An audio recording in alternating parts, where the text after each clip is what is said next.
مرزا غالب کی حشمت خاں کے گھر دعوت۔ جب حشمت خاں کو معلوم ہو گیا کہ ڈومنی چودھویں اس کے بجائے مرزا غالب کی محبت کا دم بھرتی ہے، حالانکہ وہ اس کی ماں کو ہر مہینے کافی روپے دیتا ہے اور قریب قریب طے ہو چکا ہے کہ اس کی مسی کی رسم بہت جلد بڑے اہتمام سے ادا کر دی جائے گی، تو اس کو بڑا تاؤ آیا۔ اس نے سوچا کہ مرزا نوشہ کو کسی نہ کسی طرح ذلیل کیا جائے۔ چنانچہ ایک دن مرزا کو رات کو اپنے یہاں مدعو کیا۔ مرزا غالب وقت کے بڑے پابند تھے۔ جب حشمت خاں کے ہاں پہنچے تو دیکھا کہ گنتی کے چند آدمی چھولداری کے نیچے شمعوں کی روشنی میں بیٹھے ہیں، گاؤ تکیے لگے ہیں، اگال دان جا بجا قالینوں پر موجود پڑے ہیں۔ غالب آئے، تعظیماً سب اٹھ کھڑے ہوئے اور ان سے معانقہ کیا، اور پھر غالب حشمت خاں سے یوں مخاطب ہوئے: ہاں خاں صاحب، یہاں تو سناٹا پڑا ہے، ابھی کوئی نہیں آیا؟ حشمت خاں مسکرایا: یوں کیوں نہیں کہتے کہ اندھیرا پڑا ہے، چودھویں آئے تو ابھی چاندنی چھٹک جائے۔ مرزا غالب نے یہ چوٹ بڑے تحمل سے برداشت کی، پھر بولے: سچ تو یہ ہے کہ آپ کے گھر میں چودھویں کے دم سے روشنی ہے، ہتھ کڑیوں کی جھنکار اور آپ کی تیز رفتار کے سوا یہاں دھرا ہی کیا ہے؟ حشمت خاں کھسیانہ سا ہو گیا، اس کو کوئی جواب نہ سوجھا۔ اتنے میں دو تین اصحاب اندر داخل ہوئے جن کو حشمت خاں نے مدعو کیا تھا۔ آگے آئیے جناب جمیل احمد خاں صاحب، آئیے، اور بھائی سرور خاں، تم نے بھی حد کر دی۔ حشمت خاں کے ان مہمانوں نے جو اس کے دوست تھے موزوں و مناسب الفاظ میں معذرت چاہی اور چاندنی پر بیٹھ گئے۔ حشمت خاں نے اپنے ملازم کو اپنی گرجدار آواز میں بلایا: منع خاں، بھائی بی چودھویں ابھی تک نہیں آئے، کیا وجہ ہے؟ منع خاں نے عرض کی: جی حضور، بہت دیر سے آئی ہیں، لال کمرے میں ہیں، سارے سماجی حاضر ہیں، کیا حکم ہے آپ کا؟ حشمت خاں نے تشتری میں سے پان کا چاندی اور سونے کے ورق لگا ہوا بیڑا اٹھایا اور اپنے نوکر کو دیا۔ لو، یہ بیڑا دے دو، محفل میں آ جائیں تو گانا اور ناچ شروع ہو۔ منع خاں لال کمرے میں گیا۔ چودھویں چوڑی دار پائجامہ پہنے دونوں ٹخنوں پر گھنگرو باندھے تیار بیٹھی تھی۔ منع خاں نے اس سانولی سلونی جوانی کو بیڑا دیا۔ چودھویں نے اس سے لے کر ایک طرف رکھ دیا، اٹھی، دونوں پاؤں فرش پر مار کر گھنگروؤں کی نشست دیکھی اور سماجیوں سے کہا: تم لوگ چلو اور لہرا بجانا شروع کرو، میں آئی۔ سماجیوں نے حاضرین کو فرشی سلام کیا اور ایک طرف بیٹھ گئے۔ طبلہ سارنگی سے ملنے لگا۔ لہرا بجنا شروع ہوا ہی تھا کہ چودھویں لال کمرے ہی سے ناچتی تھرکتی محفل میں آئی، کورنش بجا لا کر ایک چھناکے کے ساتھ ناچنے لگی۔ جمیل احمد نے ایک توڑے پر بے اختیار ہو کر کہا: بی چودھویں، کیا کیا ناچ کے انگوں میں بھاؤ لجاؤ بتا رہی ہو؟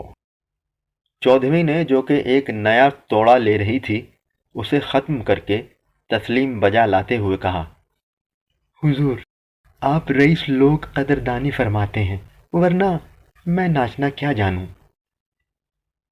سرور خاں بہت مسرور تھے، کہا: سچ تو یہ ہے بی چودھویں، تم ناچتی ہو تو معلوم ہوتا ہے پھول چھڑی پھوٹ رہی ہے۔ جمیل احمد سرور خاں سے مخاطب ہوئے: آواز گل ریز نہیں کہتے؟ پھر انہوں نے غالب کی طرف دیکھا۔